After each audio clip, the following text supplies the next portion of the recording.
Okay, we are live. TikTok, time to rock. Hello, everybody. Welcome. This is the Apostate Prophet together with David Wood and Sam Shamoun.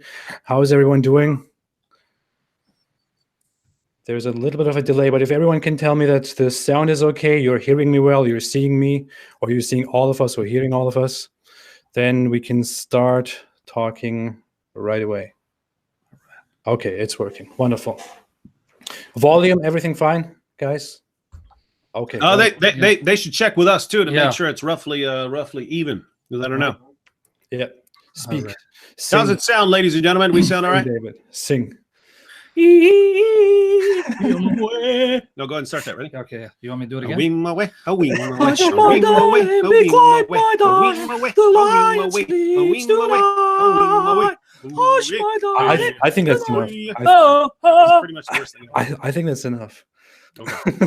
Someone said they can't see Sam. Oh, they can't see us. Oh, no, I see him. No, that's probably a blessing. You can't see us. Okay. Hello, everyone, and welcome. What's up with your face, dude? Yeah. I'm here with David Wood and Sam Shamoun. David, Sam, why don't you just go ahead and introduce yourselves to everyone? I think everyone knows you already, but you can just, say something. Yeah. I'm David Wood. This is my friend Sam Shamoun. They call him the Assyrian Encyclopedia.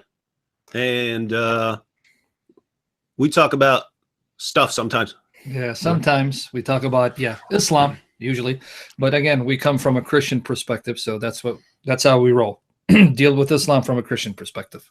That's how you roll. You are both Christian apologists. Yes, we apologize for being so good looking.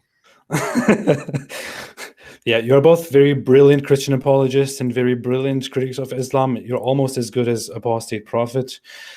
I like that. Never as good as you, my friend. Never. I have to say that here. All right. Everyone is saying everything sounds good. Everything looks good. Perfect. Wonderful. Before we start getting into bashing Islam as usual, I want to talk about the recent deplatforming issue. David, you have been recently censored on YouTube. A video has been deleted, and you can currently not make any live chats anymore, right? No, I think so. Here's the background, and I think I have to make a video on the actual rules because they changed the rules. Anyway, the background is if I actually break the rules, I have no problem. Suffering the consequences of breaking whatever rule I broke. In fact, the only time I am aware of that I ever actually broke a YouTube policy was just out of ignorance. I didn't know. Someone sent me a video of an elderly Muslim man in a mosque who was actually feeling on young Muslims while they were bowed down in prayer. So I posted that. I did not know that was a problem, but it was taken down immediately by YouTube, and they gave me a strike for posting inappropriate content. And I totally understand why that was. Didn't object to it. I broke the rule. I did not know. And so I was fine with that. I took the strike, and that was it. But over the years, they've blocked all kinds of videos where they just took down, and could be because of supposed copyright claims. I only use my own content, so and anytime I use clips of other videos, it's always in the realm of fair use. You're allowed to use other people's content for purposes of criticism and education. So I would always win those challenges. But sometimes they just take videos down without explanation. Like we had a video where we were, Nabil and I sort of got slapped around at an Arab festival, and it got over 2 million views, and all of a sudden YouTube takes it down. They don't explain why. They don't explain what was wrong with it. They just take it down. And when I object, they just pay no attention. A couple of the videos in the series I had called Fun Islamic Facts, number 1 and number 3, both were taken down. No explanation. I didn't even know they were taken down until someone pointed out, hey, wait, where are those videos at? And then I went and looked, and the videos are taken down. So no explanation, no chance to appeal, no way of appealing. And so just a weird situation. Other times they flag videos as sensitive content that absolutely are not sensitive content. And but most recently the situation was I posted a video titled "Who Will Destroy the Kaaba? Prophet Muhammad Answers." And the video is about Muhammad's claim that a black man will eventually destroy the Kaaba. And so I pointed out that this is yet another example of Muhammad saying things that would inspire suspicion about black people. So you got Muhammad saying that Satan looks like a black man. You got Muhammad saying that calling Ethiopians raisin heads, saying that if you dream about a black woman, it's a sign that a plague or some sort of disease is coming. So you got all kinds of things like that. And so this was just another example of that. Muhammad saying that a black man is going to destroy the Kaaba. And YouTube sent me a message saying this was taken down as hate speech, that it had been flagged, that it had been reviewed by YouTube and confirmed as hate speech. But I was allowed to appeal. So I appealed and I won the appeal that same day. So the video was restored, no problem. For more than a week, the video was up, and all of a sudden YouTube took the video down again as hate speech. And so here's where, but this was on the border of the rule change, because under the old rules,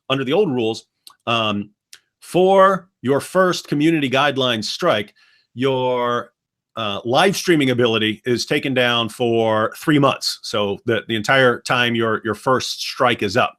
So that really sucks for people who live stream a lot. And I live stream sometimes 3, 4, 5, 6 times a week. Yeah. So that's a sucky situation there. All of a sudden you can't live stream anymore. If you've got guests lined up, if you've got plans for shows lined up, all of a sudden those are canceled. So that was the policy when this strike started. But during the time when I have this strike, it transitioned to the new policy. The new policy is for your first offense, they send you a warning. And they send you a warning and they say, hey, your content is unacceptable. Here are the reasons. And it's just a warning. There's no penalty at all. You get a warning. And then once you do it again, then you get your first strike. And your first strike is 7-day suspension from uploading of any kind, whether it's live streaming or posting videos. So I wasn't able to post videos for several days once it had transitioned to that penalty. So that's the new penalty system. So once the 7 days were up from the time I got the strike, then I was allowed to post again. So I can post videos now. I can even live stream now, because this is the new system, not the old system where they would take away your privilege, your live streaming privilege for 3 months. Now, what's weird about this, and I'm thinking about making a video just because I want people to understand what the rules are, because people are confused by the rules. But notice I never got any warning, right? I'm supposed to get a warning on my first bad conduct there. I'm supposed to get a warning, and then if I do the same thing over again, then I'm supposed to get a strike. Now the problem is I had a strike for hate speech before, but I won. I won. So I don't understand how they're somehow counting that as my warning, even though I won the appeal, and even though it was on the exact same video. So I somehow ended up getting my warning without getting a warning, and my first strike on the same video. So I got 2 penalties for the same video, which sent me into the into that 7-day no live streaming, no uploading penalty phase. But that's over. So I'm allowed to upload again, but I still have that strike for 90 days or whatever. And it's just a sad situation, because it's a video that doesn't come within 1,000 miles of breaking any YouTube community guidelines. You're allowed to criticize Muhammad's prophecies on YouTube. At least you would think so. And I've got tons of videos criticizing Muhammad. So it's just frightening that if under the new system, hey, you know, if you say something negative about Muhammad, we're going to start blocking you for hate speech. That's some scary stuff, because I've got videos that are way more critical of Muhammad than that one. That was just pointing out one little thing. I feel like they just misunderstood the title or something, because that's what it looks like. That's what it says. Yeah, yeah. So I mean, I was thinking that at first, but I mean, supposedly twice they've actually watched it and reviewed it. So as soon as if you even read the entire title, right? If it just said, "Who will destroy the Kaaba?" I can imagine someone saying, "What? He's advocating destroying the Kaaba," or something like that. But if you say, "Who will destroy the Kaaba?" Prophet Muhammad answers, and it's not like it's hard to watch. The entire video is like 3 minutes long. And I uploaded the entire text along with the video. I added subtitles so that you could just glance. I know they have those on their computer. They can just glance at what it's about. It's about Muhammad's prophecy that someone's going to come and destroy the Kaaba. So anyway, here's what's scary. Supposing it's someone who misread the title. we're still stuck in a situation where if someone at YouTube misreads your title and can ban your video as hate speech, and you approve it, you appeal it and win the appeal, and they restore your video, some other person, they apparently keep no records of you winning an appeal, and some other YouTube reviewer realizing and agreeing that it's not hate speech, and someone at YouTube can just misread it again and take it down again as hate speech, and then you have to keep going through the process. So the point is that there's two possibilities here. Either they now regard that as hate speech, they now regard that sort of criticizing Muhammad's prophecies as hate speech, in which case our channels are screwed, or they've got reviewers now who are so sloppy that they'll just glance at a title and not think twice about blocking something as hate speech, even if the videos, I mean, obviously not advocating any sort of hate speech. It's criticizing hate speech. So if that's the situation, our channels are still screwed, because we've got so many different videos that you could obviously misinterpret if you just don't care. And so basically, if the YouTube reviewers just don't care and they're just trigger happy to block videos, we're pretty much screwed anyway. So either way, this is not good news. I had such a case. It was kind of similar. I mean, my video wasn't taken down; it wasn't deleted, but I think one of my recent videos was. They decided that it should have an age restriction for some reason, because it talked a little bit about sex slavery and slavery and this and that in Islam. I don't know. I think I showed some pictures or whatever went wrong. I have no idea, but I appealed to that and said there is nothing wrong with this, and if there are pictures, those are just drawings, and their guidelines explicitly say that is allowed. So they took it back. They took the age restriction back, but then after a while, after a few days or so, they just put it back on age restricted again. So it's kind of a similar case. I mean, it wasn't deleted, but age restricted. And I have no idea who is doing that, what is going on over there, but it doesn't really look like they're checking things very well. So pretty late. Yep. The thing is, it's funny that happened, that your video being taken down happened only less than a week after we were talking here and said how YouTube is so much better. Yeah, we were praising them. Yeah. We were saying Twitter is horrible with censorship, Facebook is horrible, but YouTube is not like them. YouTube is good in that, And then they were like, "What? You guys are praising us? We'll show you." It is ridiculous. Well, I would still say that YouTube is quite reasonable. I don't know. Have you seen the thing, by the way, the talk on Joe Rogan with Tim Pool? There's something going on there. I saw. I'm actually a fan of Tim Pool. For those of you who don't know Tim Pool is a liberal YouTuber, politically liberal, but very, very reasonable. And generally, whether you're conservative or liberal, my main criterion is: are you sensible, and are you fair to both sides? And he's always very, very fair to both sides of an issue. In other words, he's someone who will call out people who are on his side. Politically, he'll call them out if they're doing something wrong or if they're wrong. And so very, very reasonable guy. But Joe Rogan, for those who don't remember, Joe Rogan had Jack Dorsey on his program a while back. Everyone complained and hated it because he was just like, "Oh, tell us how you started Twitter. Tell us how wonderful it is to start Twitter," and stuff like this, instead of really dealing with a lot of the issues that are bothering people, namely, the censorship, the banning. You've been banned. And so didn't address those issues. And so Joe Rogan had no idea. He's like, "I didn't know people were this upset about stuff, or I would have pushed some of these issues." So he said he would have him back on. But Jack Dorsey wanted to have someone with him, someone from Twitter who deals, who's like whatever she is. She's the head of the banning committee or whatever they do there. So he brought her with her so that she would be able to answer. But Joe Rogan had Tim Pool on because he knows that Tim Pool follows a lot of these issues and discusses them. And so they had those on. I watched maybe 10 minutes of it, but Tim Pool was absolutely massacring these people. And that looks like the comments. But I was at a wrestling match, and right before we got on here, I watched about 10 minutes of that. But I'm going to go ahead and watch the whole thing. It's like three-hour discussion. But the general consensus is that Tim Pool crush them on this, because as he rightly should, because what he's doing is he's calling them out, even though he's on the liberal side, which is apparently favored by Twitter. he's pointing out their hypocrisy, that they tend to ban people from positions that have to do with conservatives. And my concern mainly would be blocking people for criticizing Islam or criticizing Muhammad or something like that. They do that too, as you can vouch for.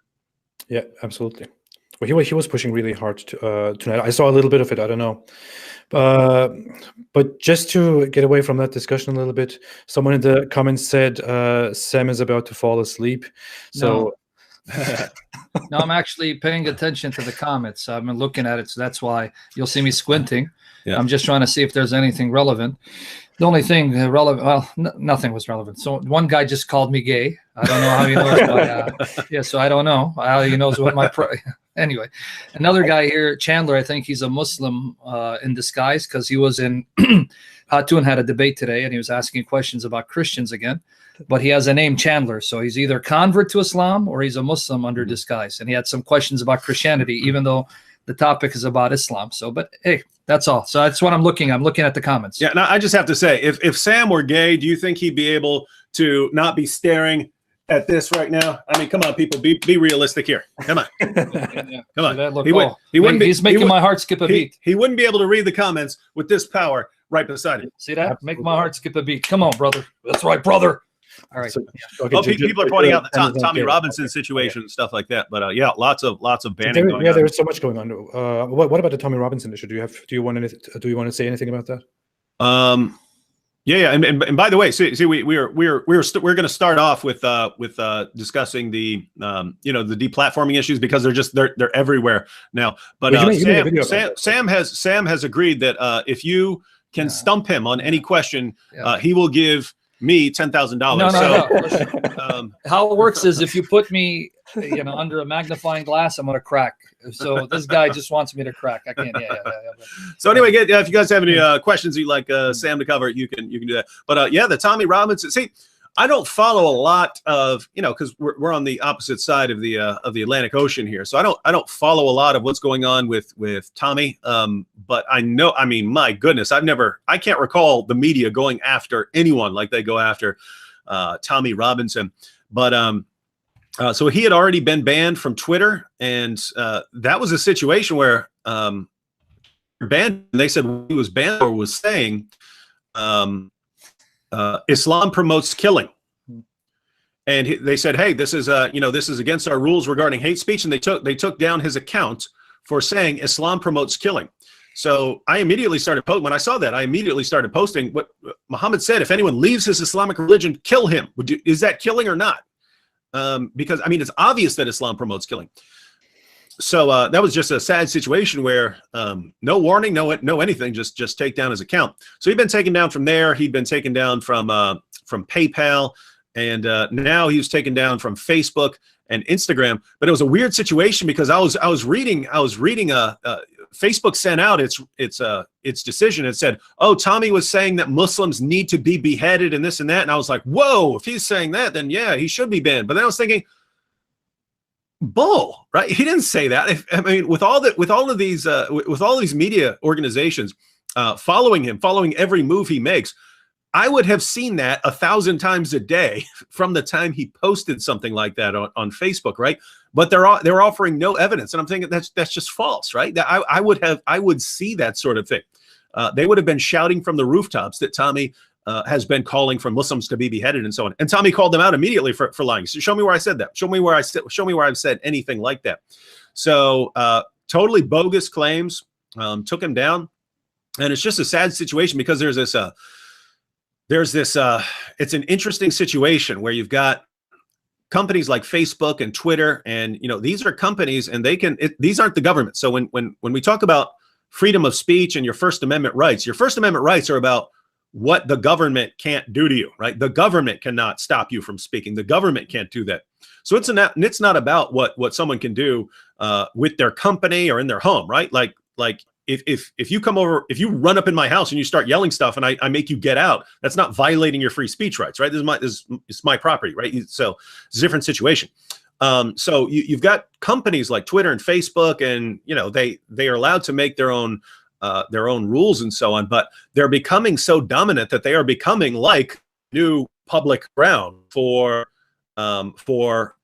speech and so on. And these platforms are having massive impacts on politics and everything else. And so what Tim Pool was arguing, from what I saw, was that they should start adopting some First Amendment-like policies, at least for the United States, where if you're not breaking the rules, you should be allowed to say it, because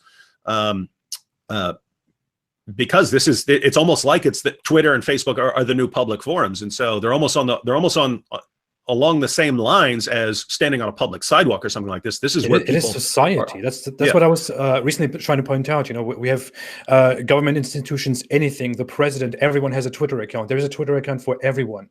But now they are telling you that you cannot be part of this community anymore because you say something that some people don't agree with. That is ridiculous.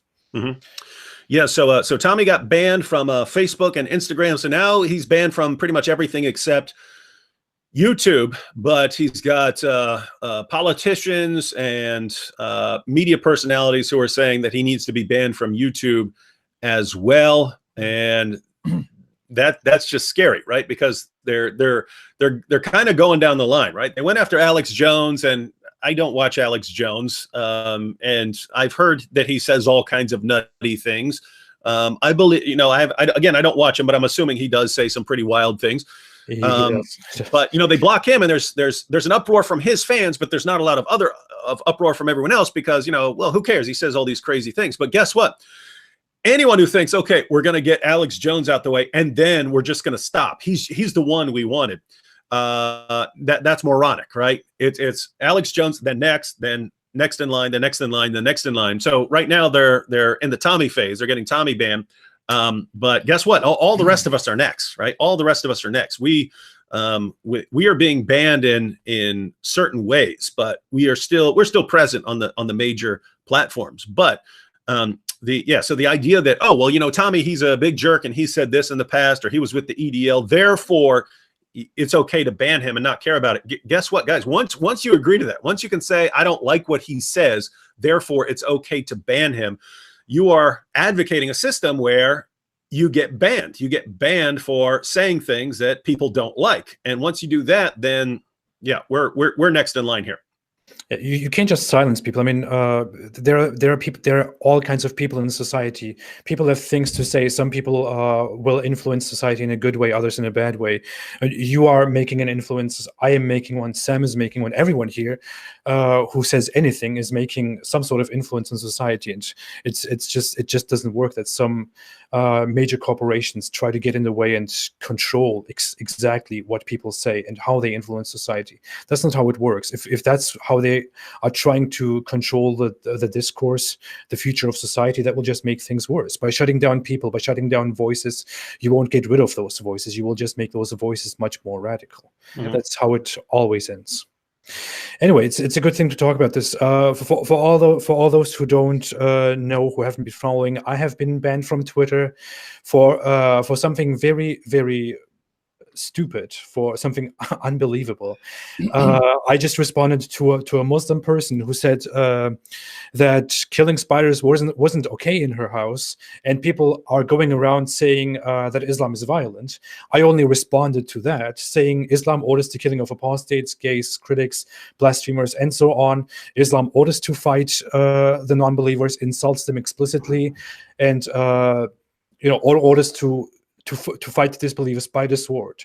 But Islam doesn't allow the killing of spiders, therefore Islam is a religion of peace. And I was banned for that. I didn't even make any kind of criticism. I didn't even insult anyone or anything. I just stated a fact. I just referenced the Quran. I referenced Islam. And I've been permanently banned for that. Just yesterday, I have been banned from Instagram, which is... Instagram is not a very great platform. It's a pretty stupid and childish platform. Meanwhile, but even there, I have been banned for nothing. I didn't say anything. I just had this my Instagram page there just to inform people, to occasionally make jokes there, to share experiences and so on. But today, I just tried to log in and see I'm banned. It is really messed up where all this is going. Yeah, and I mean the sad situation is there's really there's really nothing you can do about it, right? Because we're not big enough to hurt them, right? We're not big enough to hurt them by leaving. I could leave, you know, I could get fed up with YouTube tomorrow or fed up with Twitter tomorrow and say, all right, I'm leaving. It doesn't really hurt them. So they just go on. And you know, if we leave, we're doing what they're doing anyway, right? They're silencing people by blocking people and banning people. We leave, it's the same effect that we're no longer on the platforms. So we're in a situation where they can get away with it. And it's a sad situation. But someone asked about backup plans.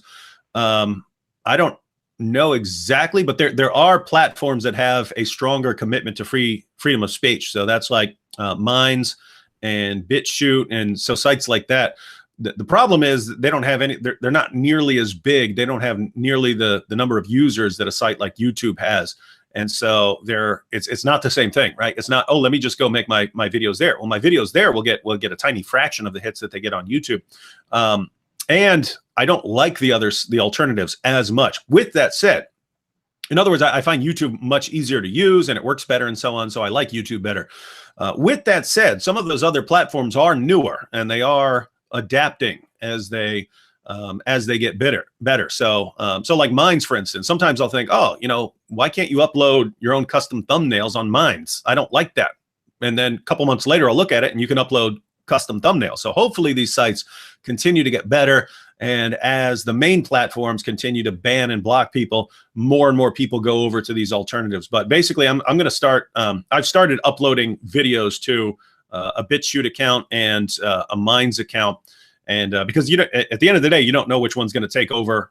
Take off if any of them do. But assuming YouTube just blocks you one day, you want to have a backup that's already sort of established. So I'll start. I'm going to start posting on all the sites, and we'll see what happens. Okay, wonderful. We talked about censorship, deplatforming. I've got a comment from someone here, and I assume they're not joking. You want Sam to answer this real quick?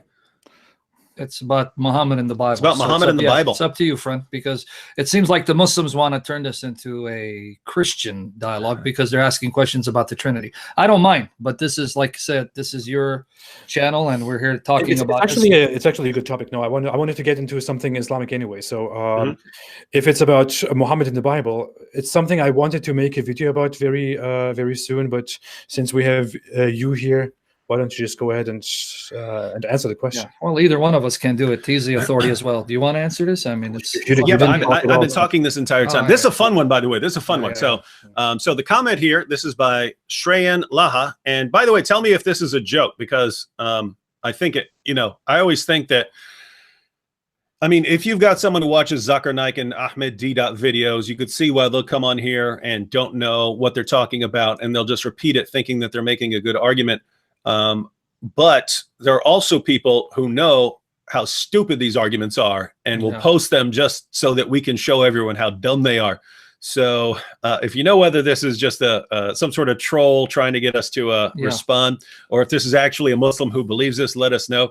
But so Sam, anyway, the comment, I'll read the comment. It's by Shreyan Laha. Song of Solomon, chapter 5, verse 16.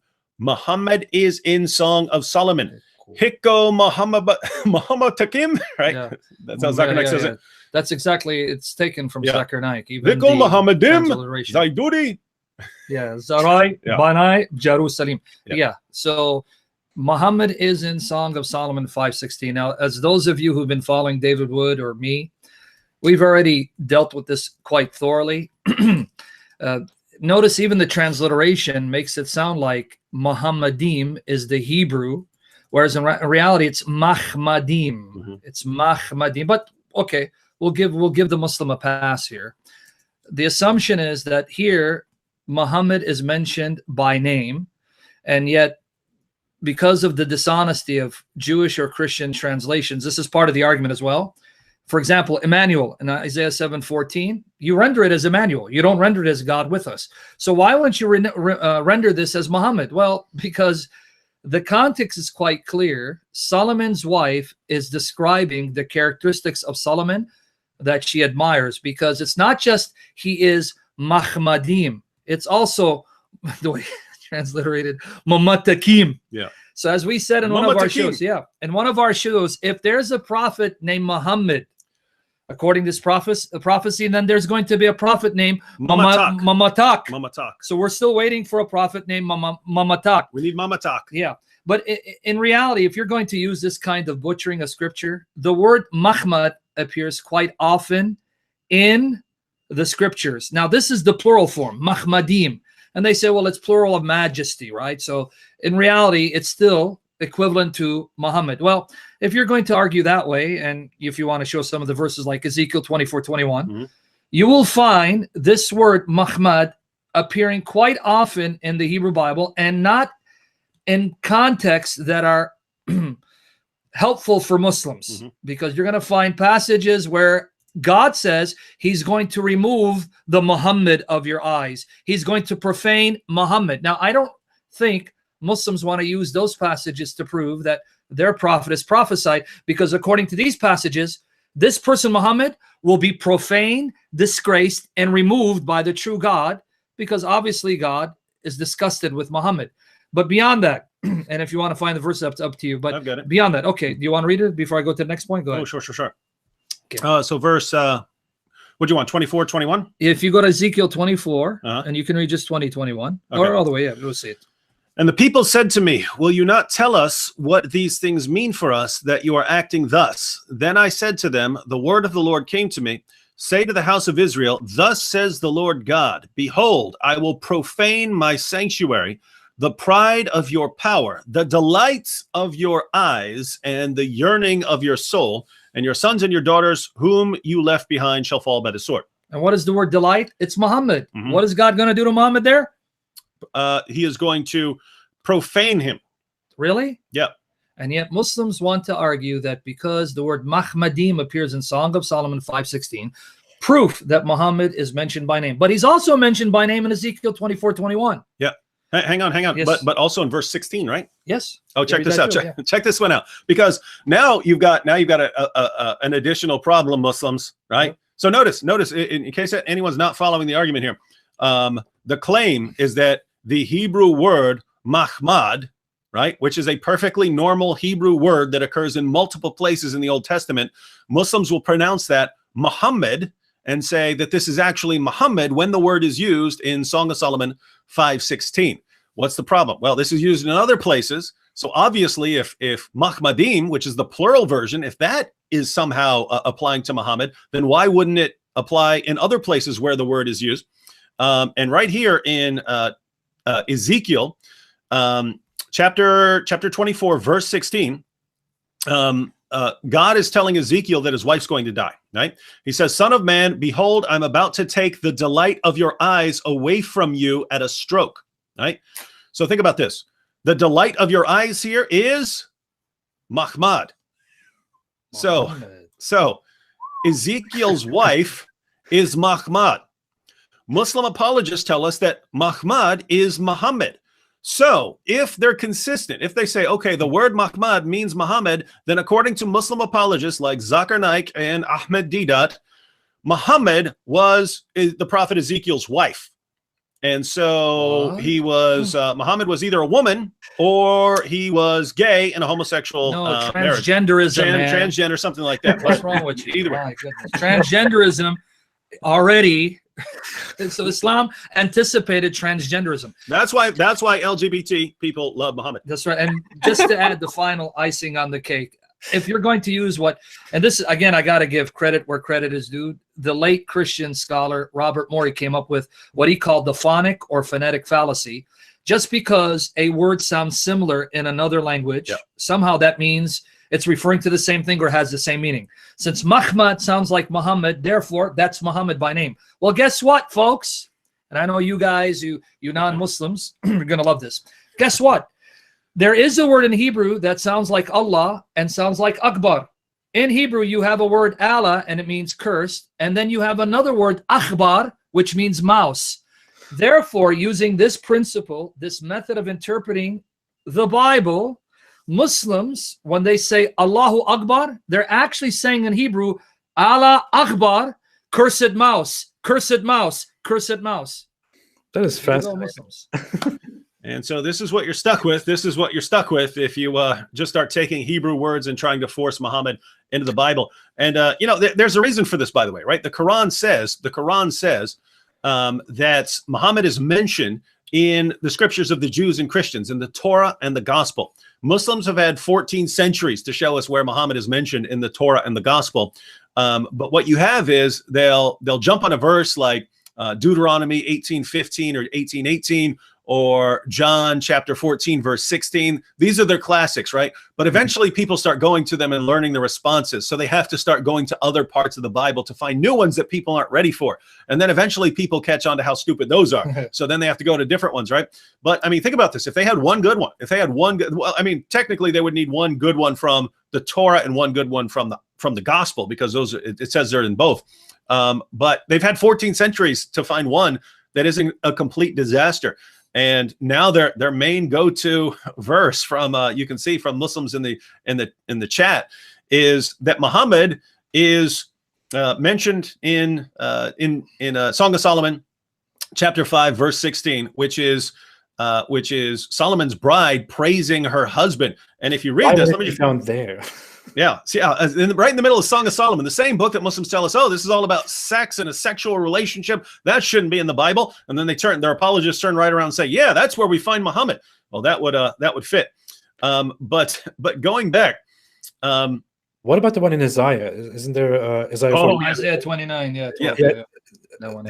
That's a ridiculous one, wasn't that? It's actually talking about God, but some Muslims came up with that. Oh yeah, the Isaiah 42 one, the 42 one he's talking about. Yes, yeah, Isaiah 42. One thing I just want. Again, because you caught that. That's the one where it's the Lord comes and they say, oh, and they cut out the Lord and they say it's Muhammad. And just for the record, we just want to make it clear that the arguments we're presenting, even an atheist can use against the Muslim, because it has to do with interpreting the Bible, right? You don't have to believe in the Bible to be able to use these arguments against the Muslims to show the nonsense of trying to find Muhammad in the scripture. So I want to help even those who are not Christians to show why it is futile for a Muslim to quote these passages, because at least we can agree that if you believe Muhammad is a prophet like the biblical prophets, one thing we would expect to find is at least their theology would be consistent. And being a former Muslim, that in the Quran, you'll find plenty of passages that says that Muhammad's God, Allah, is a father to no one. For example, chapter 5, verse 18, the Jews and Christians are telling Muhammad, we are the sons of Allah and his beloved. And what is Muhammad's response? His deity tells him to say, why then does he chasten or punish you for your sins? Nay, you are but mortals that he has created. So Allah of Muhammad is not the spiritual father, because there was no Jew at the time of Muhammad, no Christian at the time of Muhammad, who thought that God in heaven sired them sexually through a consort. When they meant that they are the children of God, they meant it spiritually. He's a spiritual father. We are his spiritual children. And what's the response? No, you're not. You're just creatures that he created. And yet, when you go to the book of Isaiah, in Isaiah chapter 63, verse 16, Isaiah 63, verse 16, Isaiah 64, verse 8, the prophet cries out to Yahweh and says, you are our father. How then can Isaiah prophesy the coming of a man who denies that his God is a father to his followers? And in this context, at this time, historically, Israel were the people of God. And yet this prophet, Isaiah, says, Yahweh, you are our spiritual father, our creator, our redeemer. We look to you for our sustenance and our protection. And then he's going to prophesy a man who comes centuries later saying, no, you're not.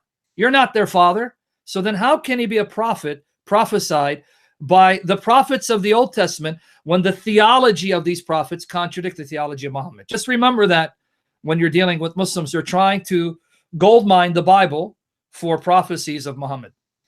Well, you brought up something wonderful. I'm very often trying to bring up the Bible in refuting Islam. I did several videos in which I did that. Just one very recently in which I pointed out how the Quran has a very, very obvious and clear mistake on confusing Mary, for example, right? Oh, yeah. I want to come to Quran mistakes with you anyway, but good point. Many of my viewers know, many who view us right now know that I am technically an atheist. I'm not a Christian. You two are Christian. Shame on you, sir. Shame on you. You better start. But, I'm not. but it doesn't matter. The point is, it doesn't matter if you are a Christian. Oh, it matters. All right, go ahead. Stop it, David. David, why do you follow biblical Sharia? Right. Be careful, buddy. The last time we were on, there was this guy saying, "Ask David why he follows biblical Sharia." Be careful, friend. No, what I'm trying to say is you don't have to be a Christian. You can bring up the Bible. We have Hindu viewers here. We have atheists here. I am technically an atheist. Don't say shame on you. I got it. But when we bring up the Bible, it's important because Muslims present the Quran as a clear and absolute word of the Almighty Allah, God, and they also say that that the Bible was originally inspired by the same God, Allah, Yes. but that it was corrupted over time by Christians and Jews. Mhm. But if you bring up very, very clear inconsistencies between the Bible and the Quran, you just come to a point where a Muslim can't make any defense. For example, I brought up recently this mistake with Mary. The Quran very clearly mistakes the two Marys 3 times in 3 cases. Explicitly says that Mary, mother of Jesus, was the sister of Aaron.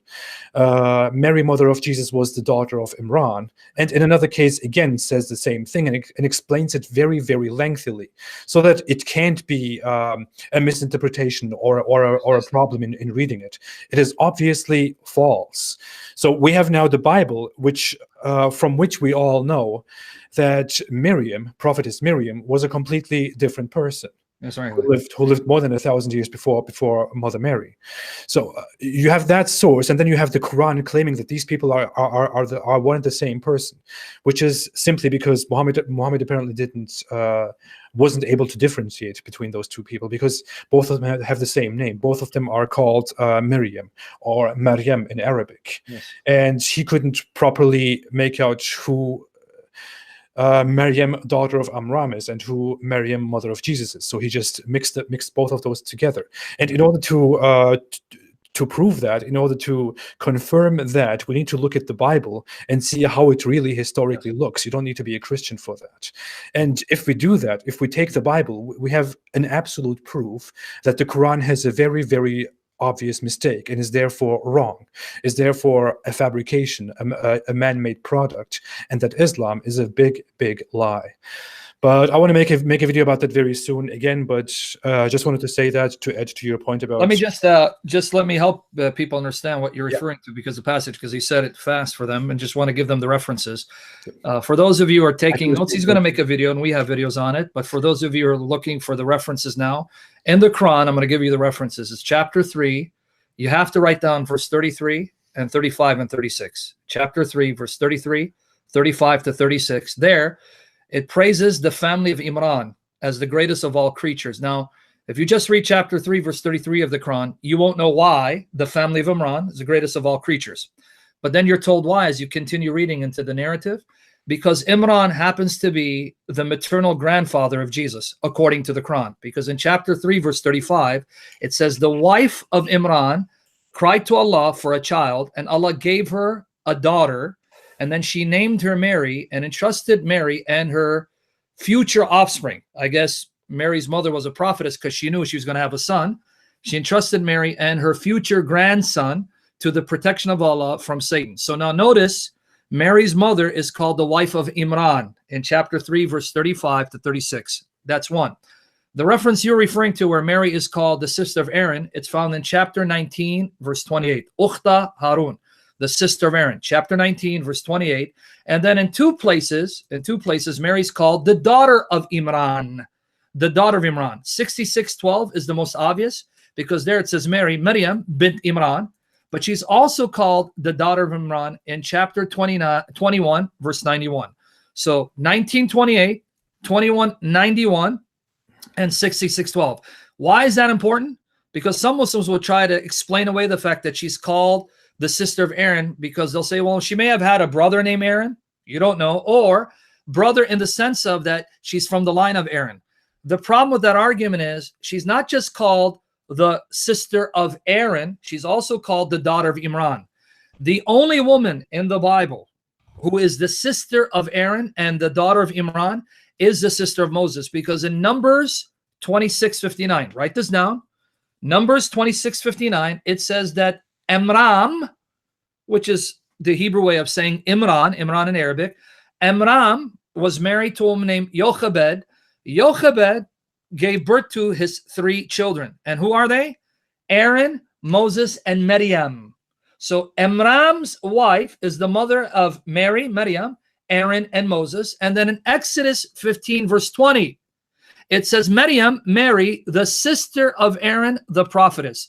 There's no way you can get around this egregious error between the Quran and the Bible. So I want to make that clear. Wonderful, wonderful. Thank you for your input. There's a quick comment here. Can I reply to it real quick? Yeah.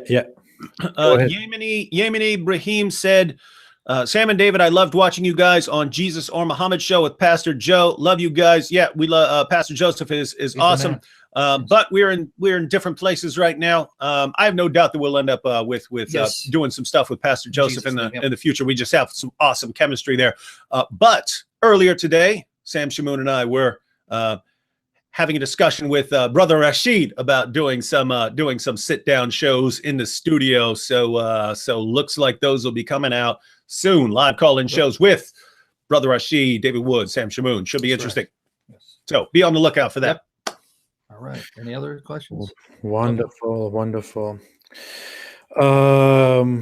Let's talk a little bit more about mistakes in the Quran. I think because of the recent video on Mary. Wait, I'm not on the screen. Oh, here I am. Okay. I made this recent video about the Mary mistake, and I kind of realized that is a very, very interesting place to go when you talk to Muslims about Islam and the Quran, because when you present them such things, they really start to think and really start to dig out the greatest apologetics they can in order to try and somehow defend their faith, but it just doesn't work. But there are some other things. Do you want to mention them? There's, for example, this one thing where the Quran claims that Jews said Ezra is the son of Allah. Yeah, there's too many errors between the Quran and the Bible, but there's also just errors, factual errors. Yeah, just within the Quran. I mean, one of my favorite passages to use against Muslims, not even a contradiction between the Quran and the Bible, it's just the contradiction between the Quran and even just secular history. It's chapter 17, verse 1. Now, the reason why that's an important passage, because there are places in the Quran there, and again, I'm going to have to just probably give you the references. The Quran's not with me, but anyway. I got a Quran. Okay, well, yeah, I got an online Quran. Okay, if you want to just show them where the Quran claims to be completely detailed, if you want to go to chapter 41. Oh, there's a million of those. Yeah, so just give them the references then, or you want to just look at give them the references. Okay, I'll just give you 3. Just write down chapter 6, verse 114 of the Quran. Chapter 6, verse 114. There are dozens. He's not exaggerating. And that too is a contradiction. So we'll probably do 2 contradictions. So let me know when you guys want to chime in. It's a contradiction within a contradiction. Yeah, it is. 6, 114. Chapter 16, verse 89. And chapter 41, verse 3. 6, 114, 16, 89. Just 41, verse 3. Just all you need to remember. Just remember the addresses of the passages. You don't need to know all the dozens of others. These passages clearly say that the Quran is in clear Arabic. So there is a prerequisite. You got to know Arabic, right? But if you know Arabic, then the Arabic of the Quran is clear. Why? So you can understand its message. And then it says, this is a book that provides detailed explanation of its passages. Detailed explanation of its passages. Now, why is that important? You go to chapter 17, verse 1, and there the Quran says, glorified be he, pay attention to the wording, folks. Glorified be he who took his servant by night from Masjid al-Haram, the inviolable mosque, to Masjid al-Aqsa. Masjid al-Aqsa, which is the farthest mosque. Now, remember the Quran claims to be fully detailed, right? It provides explanation for all its verses. So my first question to the Muslims, and I hope there are Muslims listening, maybe they can answer in the text, right? There are. Number 1, who is the servant that Allah took by night? Now, obviously, the reaction of people will say, Muhammad. Show me where it says Muhammad. Show it to me. If you actually look at the chapter, the prophet that's mentioned immediately afterwards is Moses. Prove to me it's not referring to Moses as a servant that long ago Allah took on a night journey. Second question, what is Masjid al-Haram? Where is it? Now, the Muslim reaction will be, well, that's the mosque, the Kaaba in Mecca. Show me in the Quran where it says that Masjid al-Haram is the Kaaba in Mecca. Thirdly, where is Masjid al-Aqsa? Where is it? They'll tell you, oh, it's the temple in Jerusalem. Well, if you look at the text, it doesn't tell you where Masjid al-Aqsa is. But if you go outside of the Quran and you go to the Muslim sources, if you look at, let's say, Ibn Ishaq, not even Ibn Ishaq, you can even look at Muslim or any of the commentators, they'll tell you that Masjid al-Aqsa is the temple that was built in Jerusalem. So that Muhammad supposedly went from the Kaaba in Mecca to the temple in Jerusalem. Folks, at the time of Muhammad, there was no temple in Jerusalem. There were no mosques. In fact, the very mosque named Masjid al-Aqsa wasn't built until around 691 AD. So what in the world is the Quran referring to when it speaks of a non-existent mosque called Masjid al-Aqsa that did not exist at the time of Muhammad? Is that not proof that at least that part of the Quran was added later? That just for starters. Wonderful. Sam, you're really intimidating people here. No one is going for the challenge to ask you a question you can't answer. Yeah. So that's just for starters. I mean, we can go. If you want to mention whatever your favorite is in the Quran, that's up to you. Oh, yeah. I can be here all night. Good. What are your favorite arguments against Islam? Yeah, no, there's too many, honestly. I mean, I can be here all day. What my favorite argument against Islam, was that it? Yeah. I like one that I haven't popularized. I haven't popularized it very much. I've mentioned it a few times in videos and stuff like that, and articles, but I call it the Deuteronomy deductions. And it's based, and the reason I like to go there is because Muslims point as their favorite biblical prophecy about Muhammad. They point to Deuteronomy chapter 18, verse 18, which where it says that God's going to send a prophet like Moses. And they say, well, Muhammad was like Moses because, Moses was both a political leader and a prophet, and that's what Muhammad was. So he's the one who's like Moses. And there are all kinds of problems with that. They ignore what prophet like Moses meant in the context of Deuteronomy. It says it, read the last chapter of Deuteronomy. It says exactly what it means. And it ain't Muhammad. It ain't nothing like Muhammad there.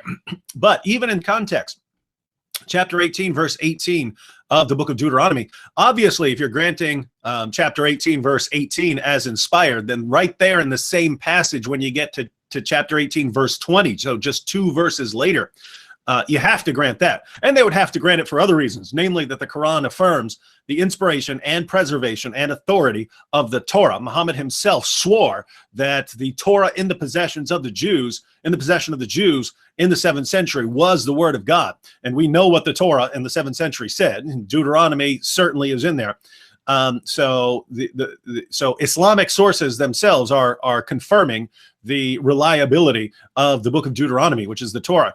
But even so, Muslims themselves, when they go to chapter 18, verse 18, they obviously have to grant just 2 verses later because it's the same passage. But what it says is that if a prophet, it gives 2 criteria of a false prophet. It says if a prophet speaks in the names of other gods, or if the prophet delivers a revelation that didn't come from God, the prophet had to die. So this would have been a death sentence according to Moses. If you spoke in the names of other gods, or you delivered a revelation that didn't come from God, you were a false prophet, you had to die. So notice, they're saying, Deuteronomy 18, this is talking about Muhammad. Well, obviously, when it gives you the criteria of a false prophet, you better pay attention to that. It's just 2 verses later.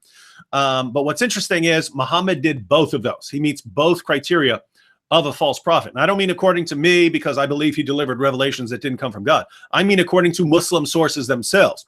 Muhammad meets both of these criteria. He did them both at the same time with the historical event called the Satanic Verses, when Muhammad was delivering verses of the Quran talking about the goddesses Alat, Alus, and Manat, and Satan was able to sort of step in and have him actually praise these goddesses as part of the Quran. And so the verses ended up saying, have you not heard of Alat, Alusa, and Manat, the third, the other? These are the exalted cranes whose intercession is to be hoped for. So see, these are the exalted cranes, meaning they're the birds, right? That's how they viewed the deities that were less than Allah, as they were like birds that would take your prayers up to Allah. They would carry your prayers up to Allah. And so it says their intercession is to be hoped for, meaning you want the intercession of these birds. You want these bird goddesses to carry your prayers to Allah so that Allah can answer them. So Muhammad delivered these verses to his followers.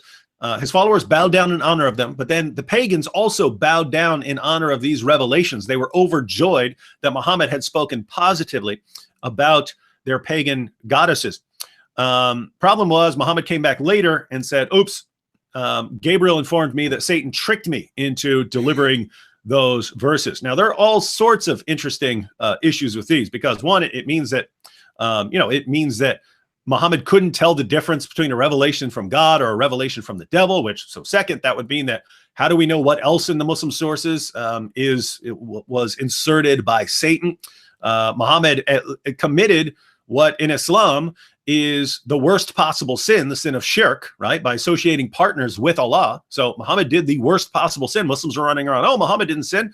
Muhammad didn't sin. He's at least free of major sin. No, he committed the worst possible sin, even according to your own standards. So there are all kinds of problems here. But you end up with a kind of just perfectly straightforward, logical deduction that if Muhammad does either one of these things, then he's a false prophet. But Muhammad did both of those things.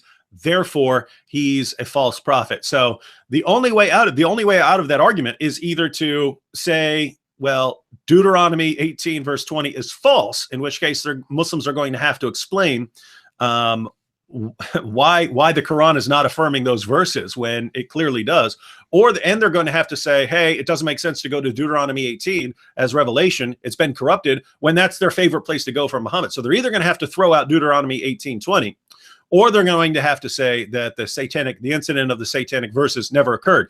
Obviously, that's the one they want to go with. It's very popular among Muslims nowadays to say that that never happened. But if you go to all their sources that can be traced back to the first 2 centuries, across the board, they take for granted that the satanic verses was an authentic story about Muhammad. I have 50 Muslim sources discussing the satanic verses. Now, as time went on, they watered it down more and more. So at first they said, yes, Satan cast these words upon Muhammad's mouth and Muhammad spoke and so on.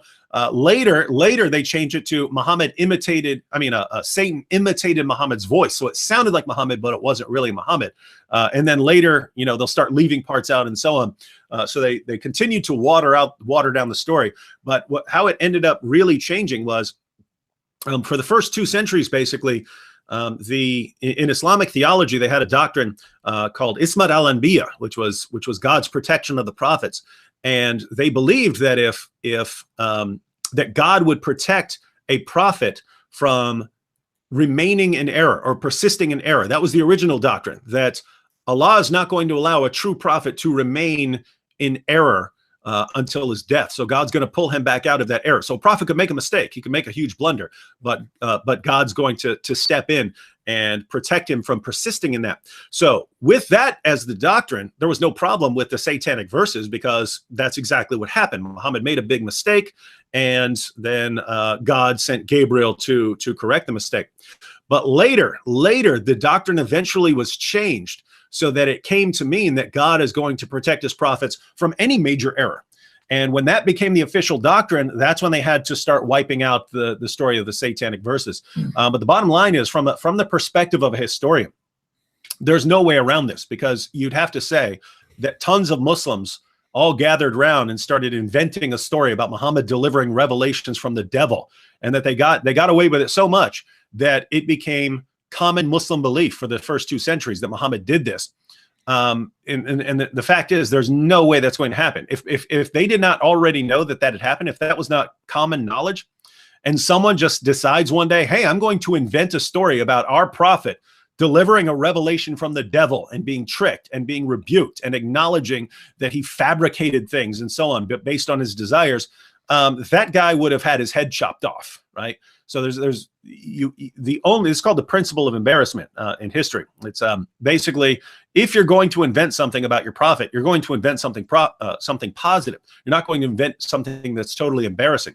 So when historians read something in sources and it's an embarrassment to the people who are recording it, the best explanation for it being there is that the reason they're recording is because they know it's true. It's the only explanation. They're not the sort of people who are going to be inventing embarrassing details about their prophet. And so when the fact that you have so many different sources for this, and that you can trace these stories all the way back to Ibn Abbas, the fact that you have so many sources going so far back, the idea that they were just making this up is absolutely ridiculous, which means from a historical perspective, if we know anything about Muhammad, one of the things we know is the satanic verses. We know that he delivered verses that he delivered to his followers, promoted polytheism, promoted belief in other gods, and that he came back later and said, the devil made me do it. And if he did that, then according to Deuteronomy 18:20, he is a false prophet. And if he had done that during the time of Moses, Moses would have ordered the people to pick up stones and stone him to death as a false prophet. Satanic verses. Yeah, Okay. there's no way. Anyway, that's my favorite argument again. Well, one of them. We both like what we call the Islamic dilemma. Yeah, that's like one of the top three. Yeah. I could let you talk forever. You want to just, or you want us to continue along this theme? It's up to you. No. Any questions? I would let David talk forever, but there's actually something that I want you to answer if you want to, Sam, which is we talked in our last live chat on David's channel, about what Muhammad's purpose was, about whether he believed in what he was proclaiming, whether he was insane, and so on. We made a little bit of a few theories about that. We shared our thoughts about that, but I'm curious, and people are curious too. What do you think about that?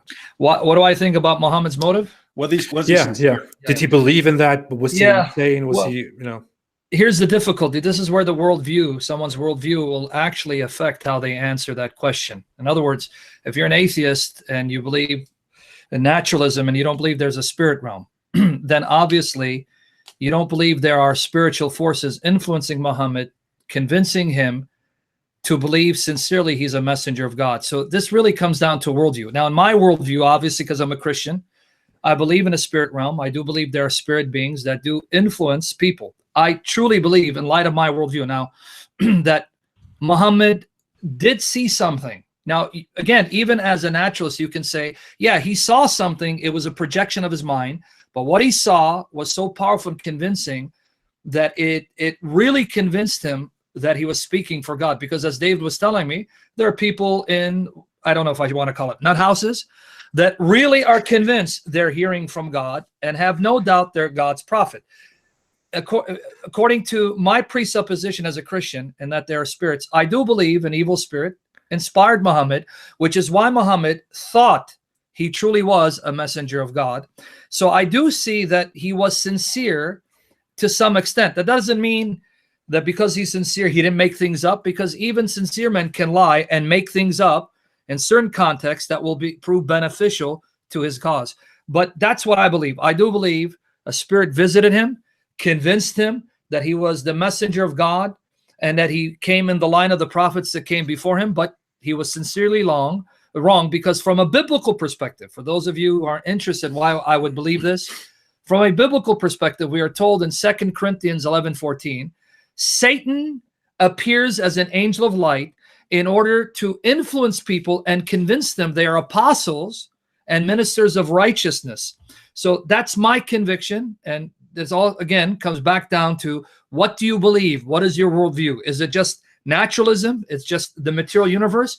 Or is there a spirit realm that impacts the material realm? So that's my answer in less than 5 minutes. Thank you. I appreciate that. Well, I personally think that he definitely had some mental problems, because he was one of those people who would go into a cave and spend a lot of time there, thinking about the world, thinking about how he was Batman. People are. Yeah. What?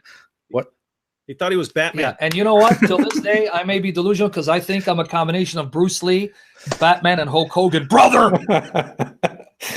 Yeah, well, I believe he had problems. I don't know how to put this, but I think he had some problems. But I also believe that he became very convinced with his problems. But later on, he also started exploiting those problems. Because when he saw that he had so much influence on people, that people do whatever he says, whatever he wants them to do. If we look at Hadith, we see so many narrations, so many reports in which it is said that. I don't know who the narrator was in that specific case, but it was something like, I have never seen anyone who was whom people obeyed as much as they obeyed Muhammad. People made such remarks about. Remember the two brothers? People made such remarks about how influential, about how strict Muhammad was, about how people listened to him. And I believe when you look at all the completely weird, completely morally problematic things that he did, it looks to me like he just exploited everything. Yeah. Especially when you look at his relationship with women, with Aisha. You mean that wasn't inspired by the devil? No, I'm kidding. Go ahead. Now, before we take a question, is there another question you have? Me? Yeah, because David has zeroed in on one question by the legend killer, actually the legend builder, because obviously he's a Muslim. He wants to spread and build up the legend and myth of Muhammad, right? So he's right in front. Yeah, so can we respond to the legend killer here? Yes, please. All right, so the legend killer says, so he's responding to me claiming that the Quran affirms the inspiration, preservation, and authority of the Torah, and Deuteronomy is in the Torah. So responding to that, he says 6:115 is not about scriptures, it's about God's decree, his verdict, his promise, his will. So he's saying that because for those who don't know, and we'll go and read it, but 6:115 of the Quran says that no one can change Allah's words. So it's saying no one. He's claiming here that it means no one can change his decree, that it's not talking about a book. Well, let's go ahead and read 6:115 in context. So we get the context. So I'll start just one little old verse earlier. So let's start one verse earlier. And here we go. Shall I then seek a judge other than Allah? And he it is who has revealed to you the book, which is made plain. This is one of the verses where that Sam mentioned earlier as affirming the clarity of the Quran. And notice, if this is a contradiction within a contradiction within a contradiction, right? Because if even this verse talking about being clear, you can't believe that it's talking about a book, then that means it's unclear even in this passage. All right. So starting in chapter 6, verse 1:14, because he's saying 6:115 is not about scripture. Yep. Shall I then seek a judge other than Allah? And he it is who has revealed to you the book made plain, and those whom we have given the book know that it is revealed by your Lord with truth. Therefore you should not be of the disputers. And the word of your Lord has been accomplished truly and justly. There is none who can change his words, and he is the hearing, the knowing. Does that sound like it's talking about a book when it specifically, repeatedly refers to a book? I mean, it does. It sounds like that to me. So the idea that this is not affirming Allah's preservation of books is, I would say, just silly. And I'm going to confirm that. Now, this again, you're going to have to go to the website because we write for answeringislam.net. This is an article because this is something you can't access. I got it directly from a Muslim scholar. He provided the Arabic source, and I got it translated by the grace of God, by the grace of Jesus Christ. There you're going to read, and we'll give you the links later. You can contact David or I'll send it to Apostate Prophet. Ibn Taymiyyah's premier student. He had two famous students. Ibn Kathir is more famous for those who are not, let's say, serious students of Islam. But actually, Ibn Taymiyyah's premier student wasn't Ibn Kathir. It was a man named Al-Jawziyah, Ibn Qayyim, Ibn Al-Jawziyah. In a section that we provided an English translation for, he's giving the views of the Muslim scholars concerning the preservation of the Torah. He says there are three groups of scholars, each one holding a different view regarding the Torah that was available at the time of Al-Jawziyah. He's talking about the Torah that he had access to. He said there's one group that says that Torah corrupted, no longer reflects what was given to Moses. He goes, that's one group. There's another group that says there were minor corruptions to the Torah, but overall, the Torah of that time in the hands of the Jews is actually the Torah that God gave them through Moses with some minor corruptions, minor, but still overall it's good. Then he mentions another group. He says there's another group that says the Torah of Moses remains with them till this day because it is incorruptible. It can never be corrupted. And they gave various proofs. One of the proofs they gave was chapter 6, verse 115. They cited 6:115 as proof that no one can change the words of Allah And then they reason, since the Torah is the word of Allah, this passage must apply to the Torah. Therefore, the Torah is incorruptible. Now, did you catch it, David? Our friend here, this Muslim, seems to know more than Al-Jawziyah and the Muslim scholars, because they looked to 6:115 and they didn't see this as a reference to Allah's decrees. They saw this as an inclusive statement, including everything that falls under the category of the words of Allah. And one of those things that they categorize as the word of Allah is the Torah. And they reason from this passage that is proof that the Torah is incorruptible. Therefore, the Torah in the hands of the Jews is the incorruptible revelation of God. Mm-hmm. Now, why this is especially relevant? We're talking about our favorite arguments, and this is another one of our favorite arguments here. But basically, you've got the Quran affirming. Not your average Muslim will say, yes, the Torah and the Gospel were originally inspired, but later they were corrupted. If they were corrupted, Allah just has no clue about it, right? Allah has no idea. What you find when you actually read the Quran is that Allah affirms not only the initial inspiration of the Torah and the Gospel, but also the preservation of the Torah and the Gospel and the present authority of the Torah and the Gospel. Let me just read these verses real quick. You can jot these down. Chapter 3, verses 3-4 of the Quran. He has revealed to you the book with truth, verifying that which is before it. That's actually mistranslation. It's actually that which is between its hands, right? Yep. And he revealed the Torah and the Gospel aforetime, a guidance for the people, and he sent the Quran. So Allah revealed the Torah and the Gospel. So chapter 10, verse 94. But, well, let me go 7:157. Those who follow the messenger, the unlettered prophet, whom they find mentioned in their own scriptures, in the Torah and the Gospel, it is they who will prosper. So in the Torah and the Gospel, this is talking about people during Muhammad's time, talking about Christians and Jews reading the Gospel and the Torah, finding Muhammad mentioned, and it's praising them for reading it. But what's this assuming? If they're reading the Torah and the Gospel and it's calling these texts the Torah and the Gospel, this means that Jews and Christians still had the Torah and the Gospel in the 7th century, which means that they had been preserved, in the case of the Torah, from the 14th century BC all the way up to the time of Muhammad. And we have copies of the Torah from before that and after that. We know what the Torah during the time of Muhammad said. And it's saying that Christians had the Gospel from the 1st century into the 2nd century, into the 3rd century, into the 4th century, into the 5th century, right, into the 6th century, and all the way into the 7th century. Why is this relevant? Well, we know what the Gospel that Christians were reading in all those centuries was. We know what the Gospel was. And correct me if I'm wrong, Sam, but from the 2nd century on, didn't Christians refer to the Gospel? If they're talking about a text, the Gospel was the fourfold Gospel. Yes, that was the technical term for it, yes. Yeah, so the Gospel either means the Gospel that you preach, the good news, or if you're referring to a text, it means the fourfold Gospel, which was Matthew, Mark, Luke, and John, which is what our friend right here says that the Quran is not talking about. Now, notice here, because this is the problem with clarity, right? Yes. If the Quran uses the word gospel, and the word gospel, when used of a text, according to everyone who uses the term, refers to the 4 Gospels, Matthew, Mark, Luke, and John.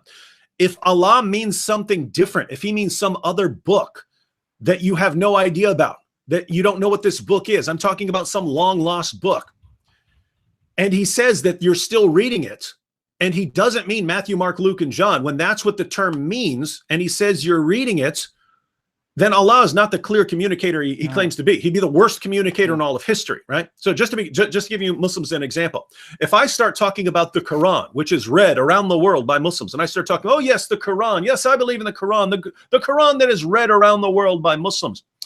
And then you assume that I'm talking about the Quran, which is read by Muslims. And then someone comes along later and says, oh, when he says Quran, he means this completely different book that you've never heard of and you never had access to. He wasn't talking about the Quran that you guys actually read, even though that's what he said. That would be horrible and ridiculous, right? But Allah is talking about Christians reading the gospel, praising them for reading the gospel and finding Muhammad mentioned by name. And our friend here says, well, it's not talking about the book that the Christians called the gospel. It's talking about some other book. We got some other problems here. Yep. You've got chapter 5, verse 47, where Allah, this is just a few verses after Allah says that that Jews don't need Muhammad to rule in decisions because they have the Torah, right? They have the Torah. Jews don't need Muhammad because they have the Torah, right? That's chapter 5, verse 43. Huh? What's that? That's a very important point. Go on with that. Yeah. So chapter 5, verse 43 of the Quran tells Jews that they don't need Muhammad to tell them what the ruling of God is because they have the Torah. Just a few verses after that, chapter 5, verse 47, then it switches to Christians and says, let the people of the gospel judge by what Allah has revealed therein. If any fail to judge by the light of what Allah has revealed, they are no better than those who rebel. So Allah says, hey, you Jews, you don't need Muhammad. You don't need his revelations. You've got your own revelations, the Torah. That makes no sense if the Torah had been corrupted. Makes no sense if the book of Deuteronomy was wrong. If Deuteronomy 18, verse 20 was wrong, makes absolutely no sense. Likewise, just a few verses later, when Allah commands Christians to judge by the gospel and not by Muhammad's words, not by Muhammad's teachings, not by Muhammad's revelations, it makes no sense to say that the gospel has been corrupted, or that the gospel means something other than Matthew, Mark, Luke, or John. Because if this is a command to Christians, right? It's saying the people of the gospel. This is a command to Christians. You Christians, judge by the gospel. What does the word gospel mean to Christians? It's either the preaching of the gospel, but if it's talking about a book, which it obviously is because it's talking about the Torah like that, then it obviously means the book. And what is the book to any Christian who's listening? It's the fourfold unit, the Matthew, Mark, Luke, and John. So if that's not what it's talking about, Muslims have some massive problems here. Finish your point. Sorry. Oh yeah. So I'm basically the argument. Once you've established that the Quran affirms the inspiration and the preservation and the authority of the Torah and the Gospel, then you can expose the problem. And namely, there are only two possibilities. Either we have the inspired, preserved, authoritative Word of God, or we don't. We've got something that's corrupted or something like that. If we have the inspired, preserved, authoritative Word of God, Islam is false because Islam contradicts our books.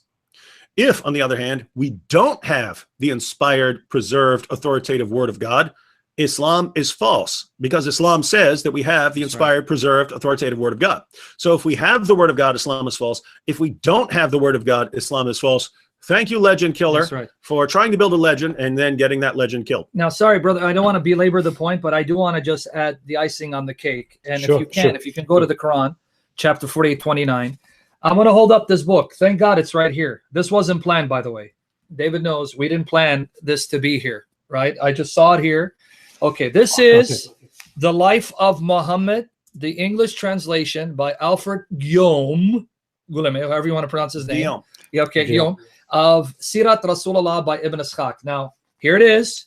And just by the grace of God, see, you're going to have to stop being an atheist because this is an act of God. But anyway, in this work here, this is a translation of Ibn Hisham's version of Ibn Ishaq. For those of you who don't know, the oldest extant biography on the life of Muhammad is Sirat Rasulullah, written by Ibn Ishaq, but we don't have copies of Ibn Ishaq's work. What we have is copies of Ibn Hisham's editing of Ibn Ishaq's work. Ibn Ishaq wrote it around 750 AD, 8th century. Ibn Hisham comes the century afterwards, 9th century, took Ibn Ishaq's biography, removed things he didn't like, and kept the things he liked. The copies we have comes from Ibn Hisham's editing of Ibn Ishaq. Now, why is that important? Here you go. In the English translation, pages 103, 104, to confirm what David said is not his position, it's the position of the oldest extant biography on the life of Muhammad, pages 103, 104. Watch this. The subheading is, the word applied to the apostle of God in the gospel. Watch this. Among the things which have reached me about what Jesus, the son of Mary, stated in the gospel, the things stated, what Jesus, the son of Mary, stated in the gospel, which he received from God for the followers of the gospel, Ahl al-Injil, and applying a term to describe the apostle of God. So in other words, Ibn Ishaq is saying, here's the prophecy Jesus made about Muhammad, okay? Now watch this. Is the following. It is extracted, taken from what John the apostle set down for them when he wrote the gospel for them from the testament of Jesus, son of Mary. Did you guys catch it? According to Ibn Ishaq, which Ibn Hisham did not remove. Ibn Hisham kept this intact, meaning Ibn Hisham approved of this tradition. He didn't remove it. Things he didn't like, he removed. He says the Apostle John wrote the gospel that God gave to Jesus for the followers of the gospel. And guess what he quotes, folks? The Gospel of John, chapter 15, verses 23 to chapter 16, verse 1. I won't read all of it, but according to Ibn Ishaq, the Gospel of John is the gospel that God gave to Jesus Christ. So this source identifies the Gospel of John that we still read till this day, that's in our New Testament, as the very gospel that God gave to Jesus for the followers of the gospel. Now, 48:29 of the Quran, if you don't mind reading it for me, brother. Any particular version here? Oh, it doesn't matter. Right. Let's wrap it up a little bit. And yes, 48:29. Yeah, gosh, man, you're talking everyone to death, Sam. Yeah. All right. M.H. Shakir, chapter 48, verse 29 of the Quran. Muhammad is now, by the way, it's popular verse to quote for the beginning here. Muhammad is the apostle of Allah, and those who are with him are firm of heart against the unbelievers. If you go to the Halali Khan, it's severe against disbelievers, merciful among themselves. But firm of heart against unbelievers, compassionate among themselves here. You will see them bowing down, prostrating themselves, seeking grace from Allah and pleasure. Their marks, so these are the marks of Muslims, are in their faces because of the effect of prostration. So this is where you get the mark on your head. That is their description in the Torah and their description in the gospel. Like as seed produce that puts forth its sprout, then strengthens it, so it becomes stout and stands firmly on its stem, delighting the sowers, that he may enrage the unbelievers on account of them. Allah has promised those among them who believe and do good forgiveness and a great reward. Real quickly, that part of the gospel. Read just that section of the gospel. Pay attention to what it says about the gospel. Read that part of the gospel. Like as seed produce that puts forth its sprout, then strengthens it, so it becomes stout and stands firmly on its stem, delighting the sowers that he... This parable is actually found in the Gospel of Mark chapter 4, verses 27, 28. Don't take my word for it.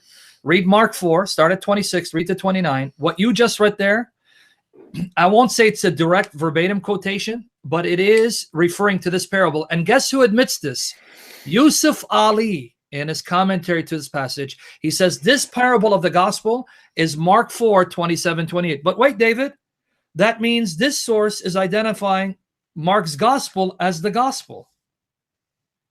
There you go. That's it. Everyone's silent. That's right. There you go. Well, thank you for all that explanation. Wonderful. What? All right. Well, I'm just casually showing my mug here. It's very interesting. You got to send me one for free. Come on now, I'm your friend. I'll do that. I'll do that right away. Give me your address right now here, live.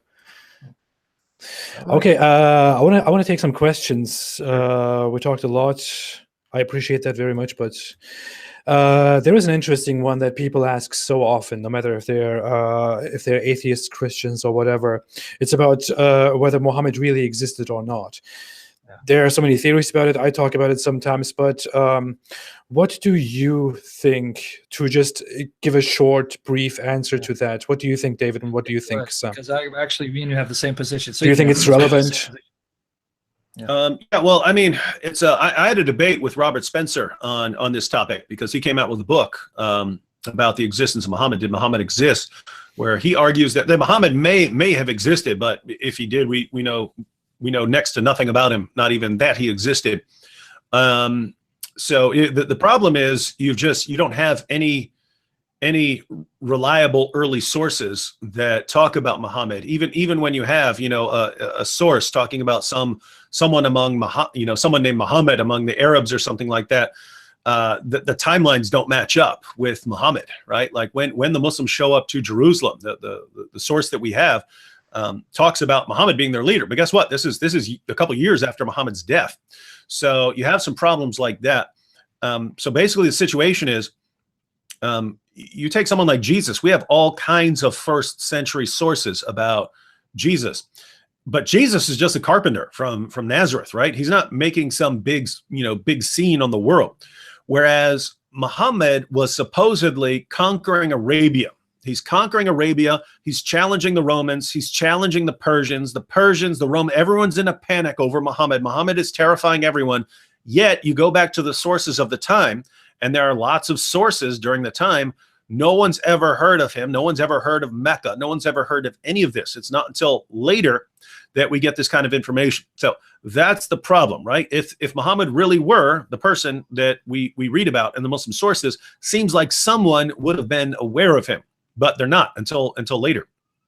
So that's the problem. Now, and that's part of the main argument that Muhammad was not a historical figure. He was invented by later people who invented a figure because they looked and they said, oh, the Jews have this and that unites them. The Christians, they have a central religious figure and he unites them. If we want to be strong and have something that unites us, then we need this central religious figure. So they invented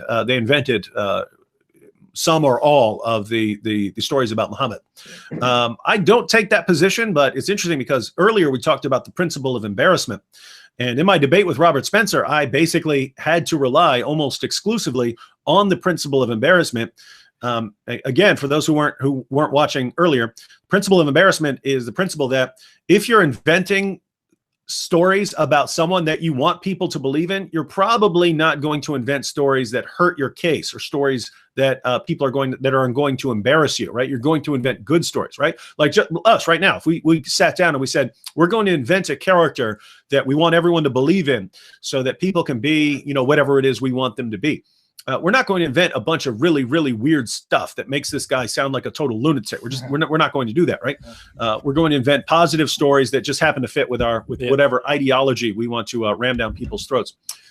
So with that said, if that's the principle, then when you go to the Muslim sources and you find so many things, right, that you just can't think of any good reason for people to invent, like the satanic verses. We talked about the satanic verses. Why would anyone who's inventing stories about Muhammad and they want people to believe in Muhammad, why would they say, hey, you know what I'm going to make up about this religious figure that we're inventing right now? Let's invent a story about him delivering revelations from the devil and then being rebuked by the angel Gabriel, and then him being all upset over it and stuff like that. Why would you invent stories about him being a victim of black magic, right? Because in the Muslim sources, Muhammad was a victim of black magic. Why would you invent stories about this guy being suicidal and trying to hurl himself off a cliff? Why would you invent these kinds of stories about someone that you're trying to get people to believe in? Why would you say, hey, he got his revelations and he would be on the ground and his face would turn red, and stories that sound like they come out of the Exorcist or something like that. So you've got all these, why would you invent a story about him needing to marry the divorced wife of his own adopted son in order to show people that it's okay?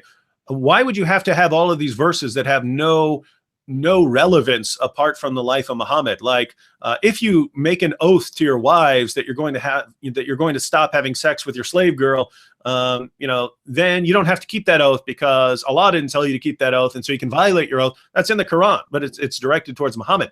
Why would you say that it's okay for Muslims to have up to 4 wives, but Muhammad gets more if he's not some figure that actually existed? If you're trying to portray him as someone who's consistent with his revelations, you don't need to make all these kinds of exceptions.